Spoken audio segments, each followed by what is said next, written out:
If you've ever been uncomfortable in a restaurant because of your size, I know the struggle, and that's why I'm making today's video. Today's video is all about how restaurants can be more size inclusive and accessible for people of all sizes and abilities. With this video, I hope to educate some restaurant owners so that they can make their restaurants more size inclusive and accessible. Here are my 10 solutions for how restaurants can create a more inclusive environment. Solution number 1, comfortable seating. Restaurants should provide spacious and sturdy chairs without armrests so that people of all sizes can dine comfortably. Listen, you gotta get some decent chairs in here, man. What's this made out of, anyway? Steel? Yeah? Yeah. Well, you should get it welded better in the corners. All right, then.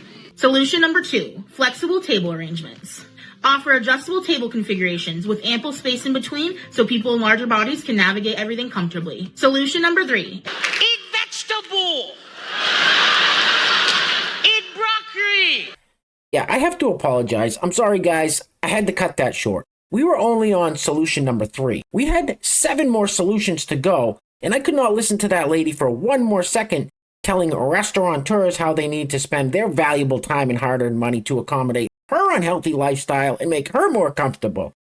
God forbid she maybe tighten up and start exercising and eating a little healthier, right? I guess we can blame the whole body positivity movement, also known as the fat acceptance movement, for that kind of entitlement. Anyway, welcome back. Thank you guys so much for joining me. So I have a pretty quick and crazy clown world update for you guys today, and as usual, we have very little time to waste, so let's get into it. Now, if you place your attention on the screen for a moment, here we have an updated profile picture from Millie. Now, Millie is a biological man who identifies as a trans woman, is also a staunch supporter of Ukraine, and I'm assuming uses the ladies' restroom? Huh?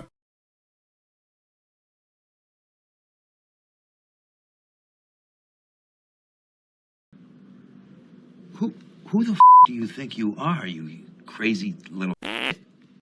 Alright, let's keep this party rolling with this lovely lady who says she isn't a big fan of Joe Biden anymore and how he's handling the situation in the Middle East, even though she did vote for him in 2020, and let's be honest, will probably vote for him again in 2024, because she claims she would rather have a pap smear with a hot fire poker than to vote red. Oof. Roll it. Considered your stance on conservatism, and to that I have to say, I would rather get a pap smear with a hot fire poker. Because let's be clear, this isn't just the problem of the current administration, though they do have blood on their hands for how they've chosen to handle it. If there was currently a Republican president in office, the result would largely be the same, if not even more egregious. In fact, because of their blatant attempts to endorse fascism and contribute to the erasure of marginalized groups in the last several years, I wholeheartedly believe that if conservatives were given the chance to erase Black, brown, Muslim, immigrant, queer, and non-compliant women using the same tactics we are currently seeing in Gaza, they would. So please don't think that I or any other creator that's critical of Biden is supporting Trump or conservatism. I think the fact that so many people who voted for Biden are so willing to be openly critical of him is one of the main differences between us and the cult that is conservatism. What the hell is wrong with you people? Hey, where are the white women at? What do you mean? You people. Anyway, real quick, I just wanted to let you guys know if you're enjoying the videos, you like the content, you want to help support the channel, grabbing one of these t-shirts is a great way to do it. And here it is, the Revenge Tour 2024 t-shirt. Now, this is the most famous mugshot in the history of mugshots, so if you'd like to grab yourself a little piece of history, there will be a link to the t-shirt in the description box below, and I also have some other very cool designs you can check out as well.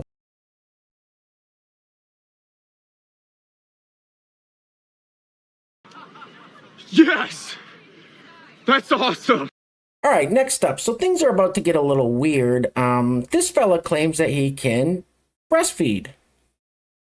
The comment says, words to be inclusive for you guys. Just be comfortable with being trans, women, etc. Stop trying to steal our existence. Roll it. Fun fact, if I want to breastfeed and I want to take the medication to help me produce the breast milk, that I would need to breastfeed, I can do that. I have no problem with breastfeeding. I have absolutely no problem with using the word breast or using the word woman. I am a woman, and I am capable of breastfeeding. Surely you can't be serious. I know you don't like to hear that because you hinge your entire identity and existence on biological function, but there it is. It is possible.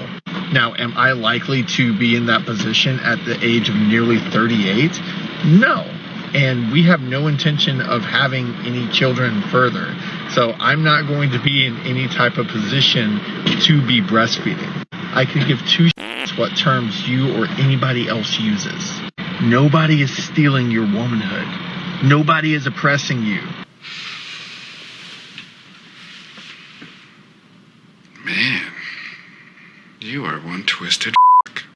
Alright, so we go from that fella to this fella, who both seem slightly unhinged in their own special way. However, this fella is upset at gender reveal parties because he thinks you can't tell a person's gender until they tell you what it is. The comment says, "For mine, we just had some balloons tied into a large box, opened the box, and boom, done. Had some baked goods and hung out after." Well, that sounds like a fun gender reveal party. Oh no, not to this guy it doesn't. Roll it. Why? Why? Why are you doing this at all? Whether it's cupcakes or confetti or balloons, why are you having a big party to celebrate your unborn child's assumed gender? Why are you doing that? Why? What is that about? What is that tied to? Why do you feel the need to insist on this, to just assert girl, girl, girl, or boy, boy, boy? Why is this so important to you? Why are you doing this? Why are you working so hard to enforce something that's so big about a person's identity, like their gender, like something that's so big about the way that they're going to experience life and move through the world, and you're just insisting on this for this unborn person without consulting them, without knowing them. You haven't met this person yet. You don't even know what kind of person they're going to wind up being, and you're just you are pink or you are blue. Why? Why are you doing that? What a stupid question that is. What a stupid question. Alright, real quick, before we go any further, I want to give a huge shout out to the sponsor of today's video, and while I'm doing that, I'm going to let this loop on the screen because, well, we've already seen some very fine examples of some grown-ass adult men in today's video, so I figured, hey, let's stick with that theme. Anyway, today's video is being brought to us by our good friend Deshaun Charles. Deshaun Charles, thank you so much for sponsoring yet another video, sir. I really appreciate the continued kind words and support. So Deshaun Charles is today's video sponsor. Now, if you'd like to sponsor the next video and help support the channel, there is a PayPal link in the description box below, and I will say your full name as a sponsor unless stated otherwise by you. All right, let's get this off the screen, please, now. Not later, now.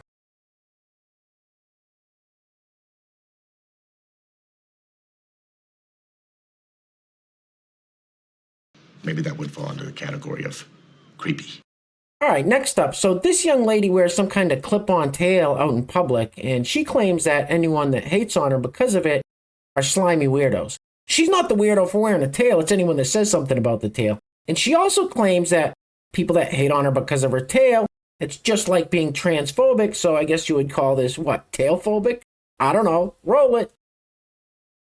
And even unalive threats for just wearing a tail in public. So I'm going to be wearing a tail all the time now. All these haters are clearly slimy weirdos who hate themselves with nothing better to do and are either cowards or never go outside. Most of the comments are nice and I've received nothing but compliments in the real world. They know nothing of the real world and live in delusion. Today I was complimented by a woman in a thick bendy hat at the market and a man at the sporting goods store who said he wants a tail now too. My friend made a good point that it's pretty much just transphobia in disguise. What a sad life they live. I hope they are able to feel comfortable with themselves one day, because putting down others like that screams insecurity. What the f*** is wrong with you? So I'm thinking eventually people like that tail wearer, and I promise I'm not tail phobic, I don't know what else to call her.